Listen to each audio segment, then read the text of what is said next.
अमीर बनने के हजारों तरीके हैं और कई किताबें आपको सिर्फ अमीर बनाने के लिए लिखी गई है।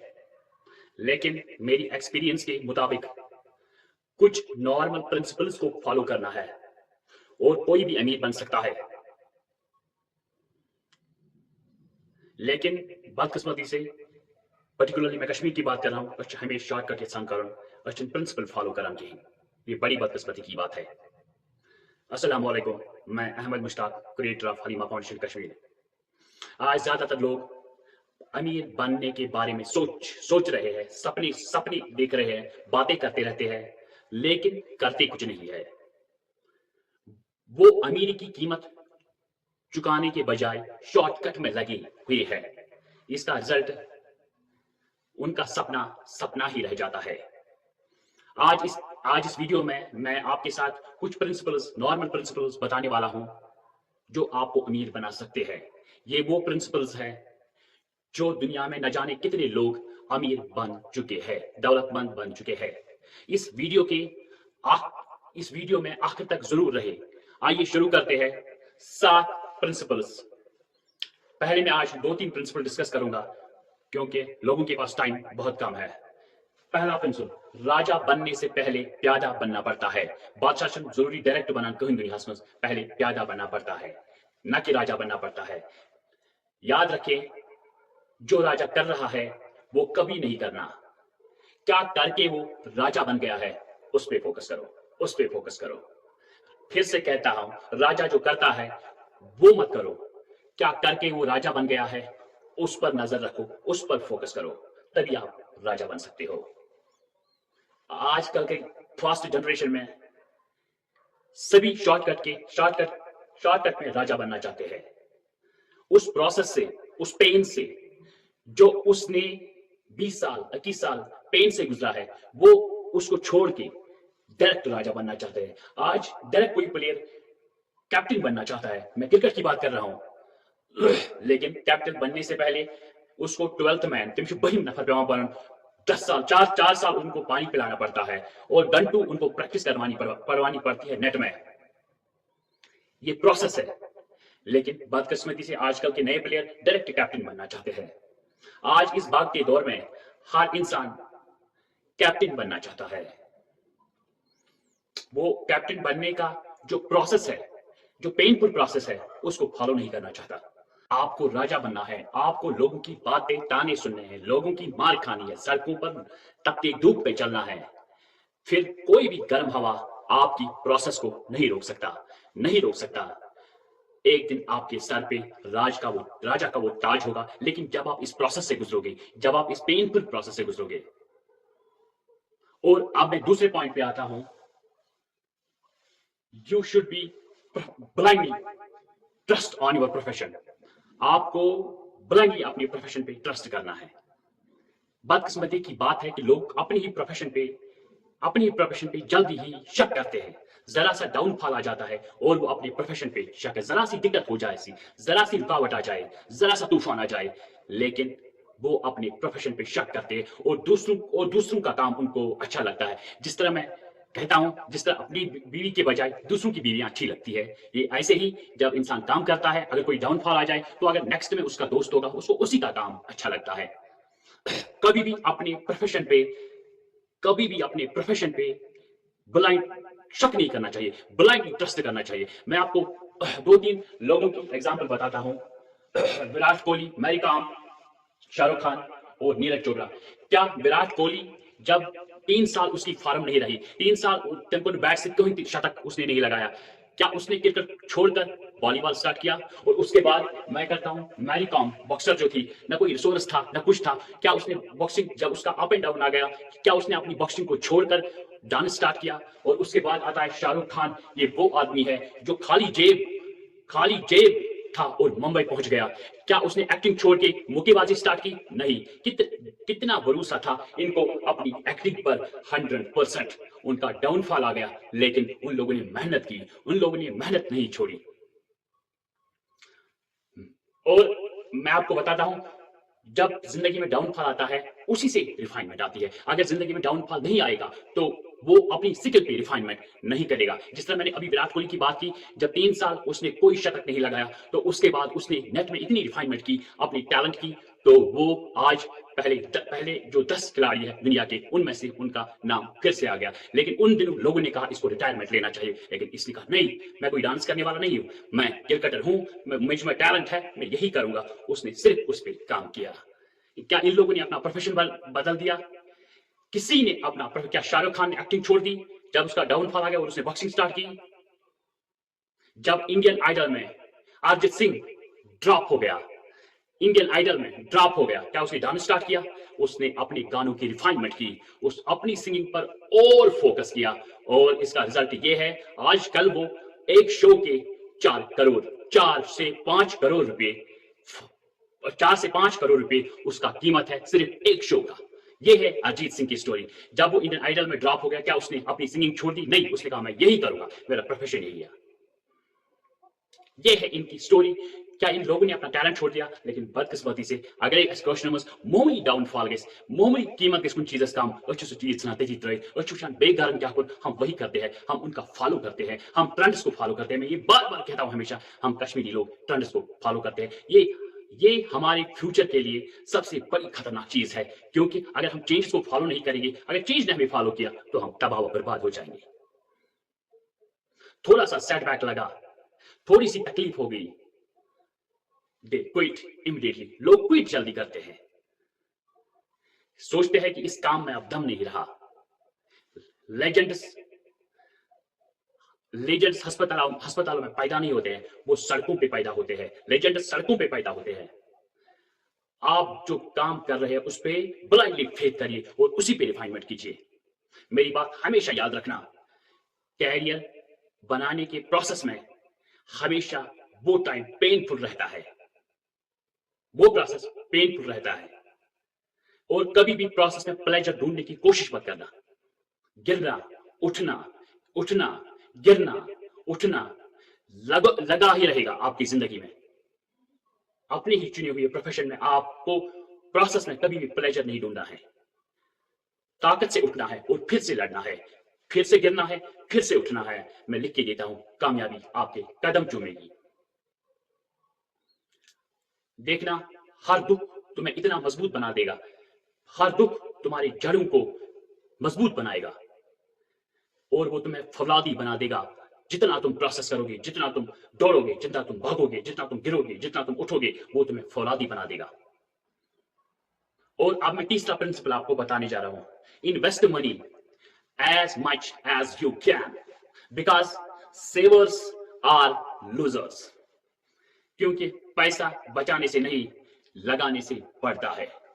And learn habits to start invest the money in early stage as much as possible। जब आपके पास पैसा आता है, सैलरी आती है, तो पैसों को तुरंत अपने आप से दूर करना चाहिए। अगर आपने उनको अपने पास रखा तो वो एक दिन ऐसा आएगा कि पैसा ही आपके पास भाग जाएगा। पैसा जब आए तो उसको अपने से दूर करो।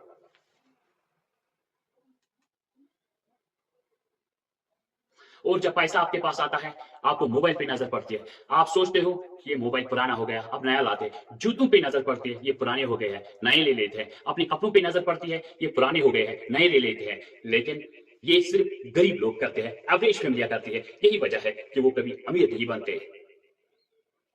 आप सोचते हो हमारे जूतों में अब चमक नहीं रही, हमारे कपड़ों में अब चमक नहीं रही, हमारे जूतों में चमक, हमारी घड़ी जो है अब नई घड़ी है, अब मैं उसको लाऊंगा। जब आपके पास एवरेज लोगों के पास पैसे आते हैं, वो इतने जल्दी मार्केट भाग जाते हैं, जो हम मतलब जैसे गाड़ी की स्पीड होती है उनके पास, और जब तक वो नई नई चीजें और उन पैसों को खर्च करते हैं, लेकिन इन्वेस्टमेंट नहीं करते हैं। इन्वेस्टमेंट नहीं करते हैं। एक बंदा था जो हमेशा पैसों को खर्च करता था, और दूसरा बंदा, ये अमेरिका के एग्जांपल, उसने कहा मैंने एक बिल्डिंग खरीद ली और उसको किराए पे लगा दिया, अब उससे मैं कमा रहा हूं। पैसा कमाना वो चीज है, अगर आप नींद में हो और नींद में आप पैसे कमाए, उसी को कामयाब कहते हैं। सिर्फ आप सुबह के 9 बजे से 5 बजे तक पैसे कमाओगे, अपना पसीना बहाओगे, उसको कामयाब नहीं कहते। लेकिन पैसा कमाना उससे कहते हैं जो नींद में पैसा कमाए। उसी तरह से इंसान अमीर बन जाता है। और पैसों को इस तरह से बहाओ मत, इनको इन्वेस्ट करो, प्रॉपर्टी इन्वेस्टमेंट करो। पैसा थोड़ा है तो धीरे धीरे जमा करो और इन्वेस्ट पे वो invest on gold and some other जो छोटी छोटी चीजें हैं जिनका मार्केट में एज पर टाइम वैल्यू बढ़ जाता है, उन पे इन्वेस्टमेंट कीजिए। और हमेशा इन्वेस्ट पे भरोसा करो, ना कि सेविंग पे। जिन लोगों ने आज तक सेविंग की है वो हमेशा गरीब के गरीब ही रह गए। मैनेजमेंट प्लान आपको सीखना है कि कैसे मुझे अपने पैसों को मैनेज करना है, कितने पैसे आपके आते हैं, कौन से रिसोर्सेज है, आपको पूरी तरह से अपने पैसों को मैनेज करना है, तब आप जिंदगी अच्छे से गुजार सकते हो। कुछ किताबें आती है, कुकू एफएम आता है, उस पर बहुत सारी किताबें अवेलेबल है जिससे आप सीख सकते हो। साइकोलॉजी ऑफ मनी है, rich dad versus poor dad है, ग्रो रिच वो किताब है। अगर आप उनको पढ़ोगे तो जरूर आप बहुत सारी चीजें उससे सीखोगे। कोको एफएम इंडिया का सबसे बड़ा प्लेटफॉर्म है जिसपे आप बहुत कुछ लाइफ के बारे में सीखोगे, चाहे पैसों की मैनेजमेंट, चाहे रिलेशनशिप की मैनेजमेंट, हर कोई चीज उस पर अवेलेबल है कोको एफएम पे। Principle number 4, learn till the end of your life. सीखो, जीवन जितना है सीखते रहो, सीखते रहो। आपके अंदर एक सांस भी बची है तो खुद को बेहतर बनाने की कोशिश करो आखिरी सांस में। सुकरात जो बहुत ही बड़े ग्रीक फिलोसोफर थे, उनको जहर देकर दंड दिया गया, जहर देकर उसको दंड दिया गया, ये गवर्नमेंट का फैसला था।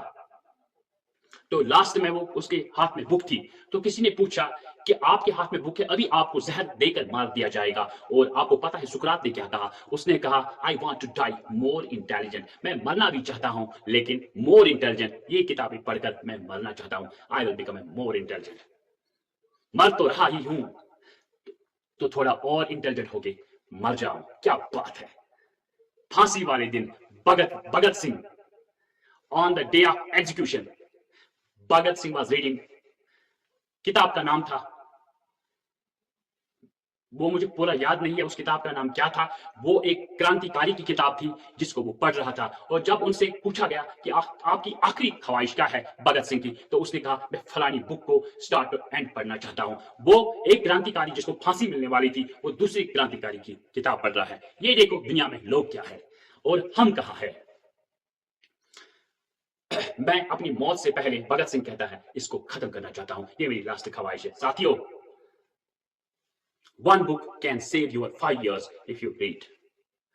आप तो पढ़ने की भी जरूरत नहीं है, आप बहुत सारी चीजें अवेलेबल है, यूट्यूब अवेलेबल है, आप एनसाइक्लोपीडिया, गूगल, आपके पास अराउंड, मतलब जो हमारे बाप दादाओं ने 100 साल सीखा, आप एक दिन में सीख सकते हो। इतनी आप सराउंड है इंफॉर्मेशन से, हर जगह इंफॉर्मेशन अवेलेबल है, आप आराम से इजी हर कोई चीज सीख सकते हो। चलते हैं principle number 5, power of words. Power of words अपनी जिंदगी में कामयाबी हासिल करने के लिए बहुत जरूरी है। आप जब भी बोले तो अपना मुंह खोले तो सही शब्द का चुनाव करें, अच्छी तरह से बोले, क्योंकि words change your world, your words change your world. Listen properly. एक बार सड़क किनारे एक ब्लाइंड बैठा था, साइन बोर्ड उसने लिखा I am blind please help me, that I am blind please help me. उस सड़क पे बैठा था, तो जो व्यक्ति चले गए, जितने लोग चले गए, तो थोड़े से पैसे उसको आ गए। शाम को उसने देखा तो थोड़े से पैसे उसके पास आए थे, कुछ खास नहीं आया था। तभी एक लड़की वहां से गुजरी, तो उसने उस अंधे आदमी की तरफ देखा और उनके पैरों से हाथ लगाया, उसको लगा ये लड़की है। तो उसने साइन बोर्ड को चेंज किया, उस पर लिखा। उस लड़की ने जब उस अंधे व्यक्ति को देखा, उसको छुआ, वो समझ गया कि ये लड़की है। उसने सैंडल पहन के रखी थी। उस लड़की ने अपने पर्स से मार्कर निकालकर उसी साइन बोर्ड पे लिखा, पिछली तरफ लिखा, और वही बोर्ड उसको उल्टा करके वही लगा दिया। और उसके बाद जो हुआ वो बेहद, हर आने जाने वाला वहां रुककर पैसे डाल रहा है। मतलब अजीब सी हरकत, सब लोग पैसे डाल रहे हैं। जब उसने देखा वो लड़की आ गई तो वो बहुत सारे पैसे उसके जमा हुए थे। जब उसने पैरों से फिर से चॉइस आंधी इसको लगा ये वही लड़की है, मगर उसने उस उसने उससे पूछा, तुमने ऐसा क्या किया कि हर कोई मुझे पैसे डाल रहा है, हर कोई, मतलब जो यहां से निकला कुछ ना कुछ वो लिखा। और उसने, बाबा मैंने सिर्फ ये लिखा, it's a beautiful day and I can't see, it's a beautiful day but I can't see, आज का दिन बेहद खूबसूरत है लेकिन मैं देख नहीं पाता हूं। This is a power of words. शब्दों में बहुत ताकत है, शब्दों में बहुत ताकत है। अगर आप अपने शब्द बेहतर तरीके से इस्तेमाल कर सकते हो तो तो कल के लीडर बन सकते हो, कल के सबसे अच्छे एंटरप्रेन्योर बन सकते हो, कल के बड़े ऑफिसर, अच्छे ऑफिसर बन सकते हो। वर्ड्स में बहुत पावर है, वर्ड्स में इतना पावर है, जब आप बोलते हो इससे आप एक दूसरे इंसान को खुश भी कर सकते हो और इससे आप दूसरे इंसान को डिप्रेशन और एंजाइटी का शिकार कर सकते हो। और जब भी बोलो तो अच्छे वर्ड्स का इस्तेमाल करो, पॉजिटिव वर्ड्स का इस्तेमाल करो। जब आप कोई शानदार घर देखते हो, शानदार गाड़ी देखी, जब आप ये बोलोगे I can't afford it, it's negative, ये आपके दिमाग में चला जाता है और आप इसको अफोर्ड नहीं कर सकते। लेकिन कोई जब देखता है, अच्छा घर देखता है, अच्छा मकान देखता है, कुछ भी देखता है, वो कहता है कैसे मैं इसको अफोर्ड करूं। This is a way of thinking. जब कोई कहता है आई एम हेल्पलेस, मैं अफोर्ड नहीं कर सकता, जब कहता है कोई ऐसा तरीका बताओ कि मैं इसको अफोर्ड कर सकूं, और जब कोई ये कहता है, दिमाग उसको उसी तरह से दिमाग में प्रोसेस चलती है और वो चीज वो हासिल कर लेता है। जब वो कहता है कोई रास्ता बताओ मैं कैसे इसको हासिल करूं, और दिमाग में ये प्रोसेस चलती है कि ये उसको रास्ते दिखाता है, क्योंकि सबकॉन्शियस माइंड में बहुत ताकत है, क्योंकि ये उसको दिखाता है कि मुझे कैसे करना है ताकि मैं इस चीज को हासिल कर सकूं। इसलिए मैं शब्दों का इस्तेमाल ठीक तरह से इस्तेमाल करो। कभी भी नेगेटिव चीज कभी मत बोलो कि मैं नहीं कर सकता। आप कहना नहीं, रास्ते बताओ कैसे करना है, नहीं मैं कर सकता हूं, ये पॉजिटिव वर्ड्स है। जब आप बोलते हो नहीं मैं हेल्पलेस हूं, तो ये नेगेटिव वर्ड्स आपको डिप्रेशन और एंजाइटी के शिकार करते हैं। इसलिए वर्ड्स को प्रॉपरली इस्तेमाल करो, कब बोलना है और कब साइलेंट रहना है, ये सबसे ज्यादा इंपॉर्टेंट है। और जब बोलोगे तब आपको लगे कि ये मेरी साइलेंस से पावरफुल वर्ड्स है, तब बोलो। इसलिए मैं कहता हूं शब्दों का इस्तेमाल ध्यान से करें। बात करते करते आपने किसी से कहा इस काम को करने में ये प्रॉब्लम है, प्रॉब्लम आपने यूज किया। जब आपने प्रॉब्लम यूज वर्ड किया, आज के बाद इस काम को करने में क्या चैलेंज है, अगर बिना प्रॉब्लम अगर आप बोलोगे इस काम में क्या चैलेंज है, जब आप चैलेंज शब्द यूज करोगे, कोई दिमाग आपके दिमाग को लगता है कोई चैलेंज आ गया, और आपका दिमाग उसी तरह से काम करता है, उसी तरह से सोचता है कि मैं इस चैलेंज को accept. Every success in life begin with words. Change your word, change your life. And the great news, words are free. ये फ्री है, जो बोलना है आप वो बोल सकते हो। इसमें करोड़ों रुपए लाखों रुपए नहीं लगते हैं, बिकॉज वर्ड्स आर फ्री।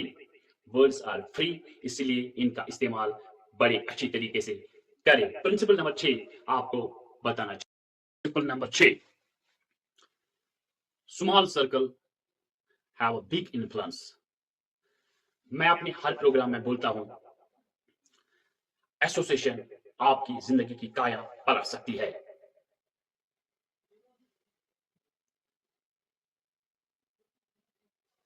दस या 20 दोस्तों से बेहतर है एक अच्छा जो पॉजिटिव बोले। बाकी जब 20 लोग हैं अगर वो नेगेटिव बोले, क्योंकि कंपनी सबसे ज्यादा मैटर करती है, एसोसिएशन सबसे ज्यादा मैटर करती है। If you want to know the character of a one person, अब वो उन वन पर्सन, सपोज अगर उसके 4 दोस्त है, वो उसका एवरेज होगा, मीन होगा उन 4 दोस्तों का। और ये सबसे ज्यादा इंपॉर्टेंट है जिंदगी में सक्सेस अगर आप पाना चाहते हो, तो दोस्तों को चुन कर अपना दोस्त बनाओ। क्योंकि हमेशा जब आप किसी दोस्त को, जो नेगेटिव दोस्त हो, आप किसी को प्लान बताओगे तो वो कहेगा आप नहीं कर सकते। जिसने ये वर्ड यूज किया नहीं कर सकते, वो बिल्कुल नेगेटिव है, बिल्कुल नेगेटिव है। जो दोस्त कहेगा आपको एनकरेज करेगा, नहीं आप कर सकते हो, you do it, you can, ऐसे दोस्तों को चुनना चाहिए। जो दोस्त कहे नहीं आपने अपनी शक्ल देखी है, आपने अपनी बुद्धि देखी है आईने में, क्या कैसे आप बोल रहे हो, क्या ये हो सकता है, नहीं, उस दोस्त को उसी टाइम क्विट कर कर कर दो। क्योंकि मैंने अभी भी कहा अगर आपके 5 दोस्त है तो आप उनके एवरेज है, तो आप उनका एवरेज है अगर आपके 5 दोस्त है। मक्खी और मधुमक्खी में क्या फर्क होता है? क्या आपने ये कभी सोचा है कि मधुमक्खी और मक्खी में क्या फ़र्क होता है? मक्खी गंध पे बैठती है, जहाँ जाती है वहाँ गंध फैलाती है और न जाने कितनी बीमारियाँ फैलाती है मक्खी, लेकिन मधुमक्खी किसी गंदी जगह पे बैठती नहीं है, वो फूल पे बैठती है। जब भी बैठती है, तो फूल पे बैठती है और जब फूल पे बैठती है, तो उससे हमें क्या तो उससे हमें पूरे संसार को उससे शहद देती है, जो सबसे इम्पोर्टेंट है सेहत के लिए। यही फ़र्क है दोस्तों में, कोई गंदा दोस्त है जो गंध पसंद करता है और कोई दोस्त हमेशा आसमान को छूना चाहता है। ये फ़र्क है, इसलिए नेगेटिव दोस्तों को as soon as possible detach कीजिए, उसको छोड़ दीजिए।